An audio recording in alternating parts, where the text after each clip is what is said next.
Welcome back to Sports Gambling Podcast, NFL draft coverage. Today we're talking about defensive linemen and edge rushers.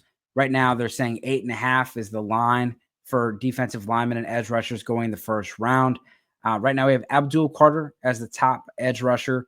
Probably the Giants, Patriots.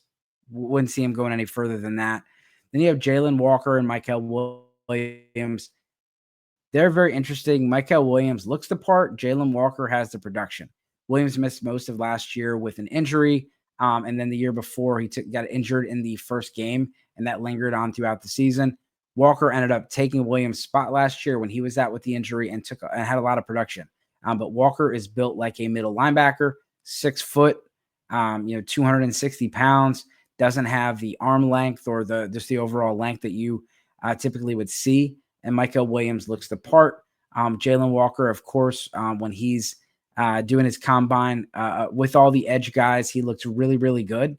And you expect that, like if a receiver type of tight end goes against the other tight ends, he's going to run a lot faster, look a lot quicker. Jalen Walker, I think he's going to be a very good player, but we just don't know where his spot's going to be. Is this an Isaiah Simmons type of situation? And if we can find it goes to the right spot and is used to his potential, it could be a high upside guy. Michael Williams, the same thing. This is a highly recruited guy who played very well in the SEC. As long as he can stay healthy, he could be a very good player. I think both of them going top 15. Shamar Stewart blew up the combine. This guy, everyone's wondering why he had 1.5 sacks. Really, that's a tough one. You look at Rashawn Gary and you kind of think about, okay, how was Stewart used? Was he used inside? Was he used kind of like Trayvon Walker? A lot of hurries, a lot of hits, but not a lot of sack production.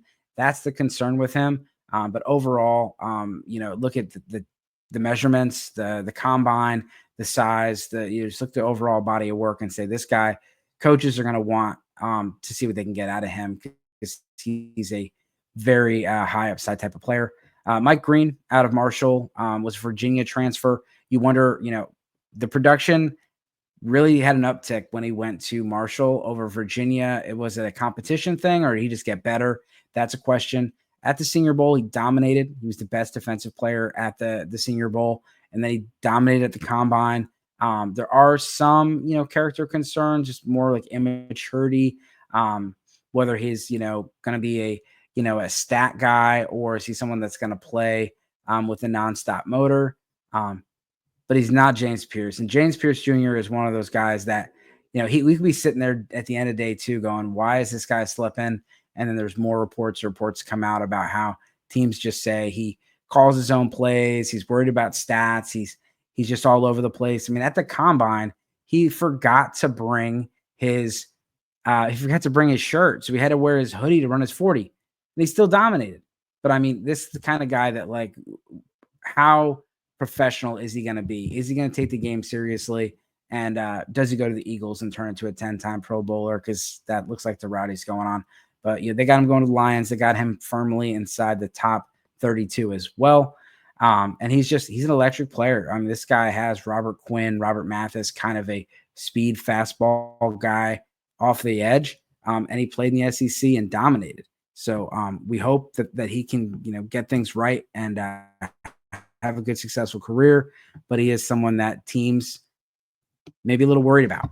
Donovan Eziraku, he's, kind of a shorter armed, boxy edge guy. Very productive. One of the more productive players as far as tackle for loss and sacks. But how's he fit in the NFL? We'll see if he makes it into the top, the first round, or is he a best available day 2 kind of guy? You look at the Packers, very familiar with him with their defensive coordinator connection.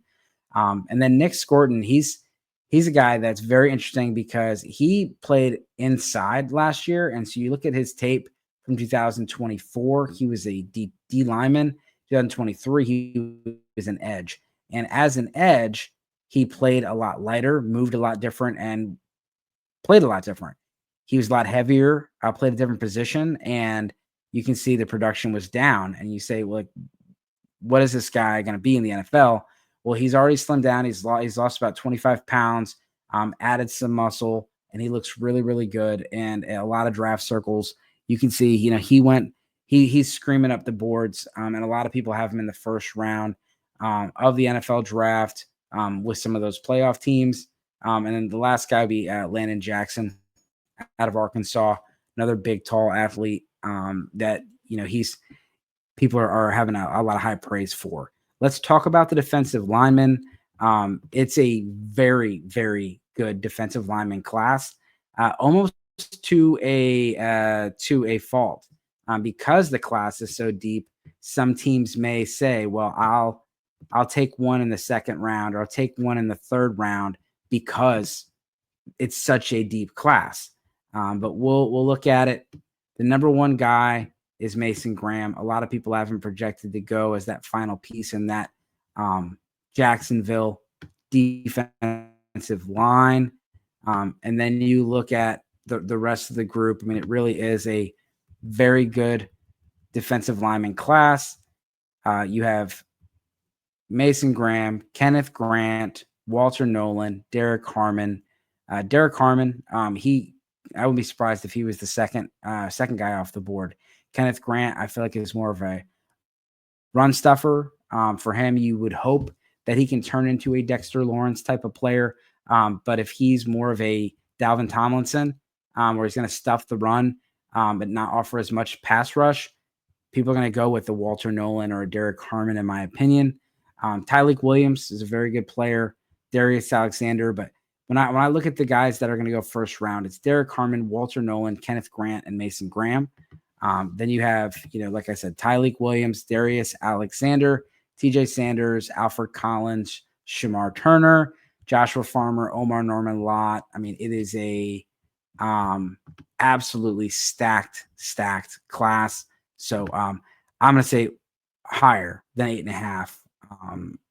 8.5 defensive linemen and edge rushers in this class. It's a passing league, but we're also seeing defensive linemen get paid.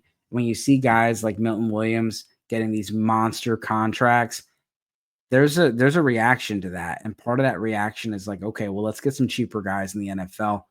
So I think in the first 2 or 3 rounds, you could see 20, 25, and in the first 2 rounds, see 20 to 25 defensive linemen taken. So this has been our consensus edge and D lineman episode.